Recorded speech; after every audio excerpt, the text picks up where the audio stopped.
Oi pessoal, boa tarde. Estou aqui para dar sequência ao nosso último vídeo de hoje. Eu vou começar com o celular fora do tripé, porque eu quero mostrar para vocês e a gente recuperar um pouco a indicação da nossa chamada bibliografia, né? Eu queria relembrar, né, aquilo que é sempre importante, que já consta da documentação escrita que eu mandei para vocês, mas aqueles que tiverem alguma dificuldade para que queiram perceber, né, numa perspectiva mais linear, a passagem do tempo, perceber um pouco melhor a questão dos momentos sucessivos na estrutura do tempo, existem algumas obras que são referenciais, né? Uma delas, que é a mais conhecida, a mais clássica, né, é o nosso amigo Boris Fausto, né, com sua História do Brasil. Está espelhando aqui, mas bom, é só para vocês verem um pouco, né? A História do Brasil, do Boris Fausto, publicado pela EDUSP, é um catatal imenso, mas 2/3 dele é sobre o Brasil republicano. Então é uma referência que para mim é extremamente importante, né? E eu acho que para vocês que queiram se manter acompanhando uma certa cronologia, uma certa linearidade no tempo, é uma referência muito boa, muito objetiva, né? Na sequência, um outro livro, uma outra coleção que eu recomendei, que está na bibliografia como uma referência, é Jorge Ferreira e Lucília Neves, O Brasil Republicano, volumes 2 a 5. Né? O 2 é o tempo do nacional estatismo, que é o tempo que a gente vai estar se dedicando aí nesses 2 dias. O Brasil Republicano, o tempo da experiência democrática, que é o nome que eles dão ao período da redemocratização de 45 até o golpe civil-militar de 64, é uma expressão bem mais adequada, né? O Rodrigo Pato chama de República Liberal, que também me atende, né? Só não me atende o chamado período populista da história do Brasil, que eu acho que é uma visão completamente inadequada, né? Rotular um período a partir de uma experiência pessoal de alguns políticos ou de uma prática política não tão generalizada assim. O outro volume é O Tempo da Ditadura, tá? Que é parte também dessa incursão nossa, e finalmente o Brasil da chamada Nova República, né? Que é o período da redemocratização pós 64, né? Esses textos todos, eles colocam em perspectiva uma questão que para nós é interessante, né, refletir. É uma coisa que a gente sempre vai, de alguma maneira, pensar a estrutura da política brasileira, como é que ela é, de alguma maneira, permeável a contingências golpistas, né? Se pode dizer que em 2016 ocorreu um golpe contra a Dilma, é perfeitamente factível lembrar que muitos outros golpes aconteceram na história do Brasil, né?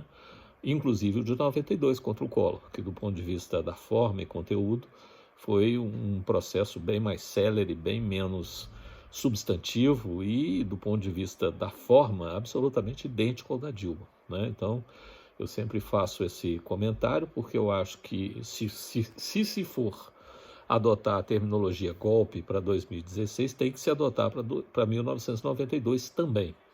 E eu, como vivi as duas experiências históricas, eu posso assegurar, e na época nós vamos detalhar, que há uma semelhança notável entre eles, né? E não adianta dizer que o Collor era corrupto e a Dilma não, porque isso não é a diferença, né? De fato, o Collor aparentemente era corrupto, mas isso nunca ficou provado, né? Tanto que ele depois foi inocentado pelo STF através daquele tipo de escaramuça que eles sempre fazem, mas de fato ele foi afastado por um crime de responsabilidade, né? Uma coisa meio estranha, mas no fundo o que a ideia da corrupção trouxe? Trouxe a desconstrução do personagem, né? Que no caso da Dilma foi feita de outra maneira, segundo outros critérios, mas de fato, né, nós temos uma longa tradição de interrupção dos regimes democráticos e de instauração de procedimentos derrogatórios de mandatários, né? Seja pela via do suicídio, seja pela via do afastamento, seja pela via do chamado golpe branco, como foi, né, no final do governo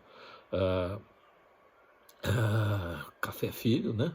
Então nós temos aí várias perspectivas para pensar. Mas voltando aqui à nossa discussão, esses dois livros, tanto o Boris Fausto quanto a coleção do Jorge Ferreira e Lucília Neves, eles dão um bom norte para a gente refletir sobre a linearidade da história no Brasil, né? É uma reflexão que eu recomendo, e aqueles que quiserem compensar as dificuldades de um ensino remoto, como o que nós estamos iniciando agora, com leitura, eu recomendo uma incursão por qualquer dessas duas obras, né?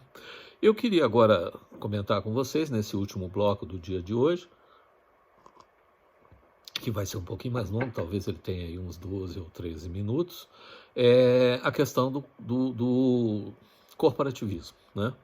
Que é, digamos assim, a alma mater do golpe de 37, né, do Estado Novo. Quer dizer, o Estado Novo se consubstanciou num modo de organização estatal e das relações do Estado com a sociedade, personificado nessa expressão corporativismo. Uma primeira advertência que eu faria, um pequeno reparo, né, que sempre que a gente usar esse termo, aliás, esse é o que nos dispõe como historiadores contra o senso comum, né?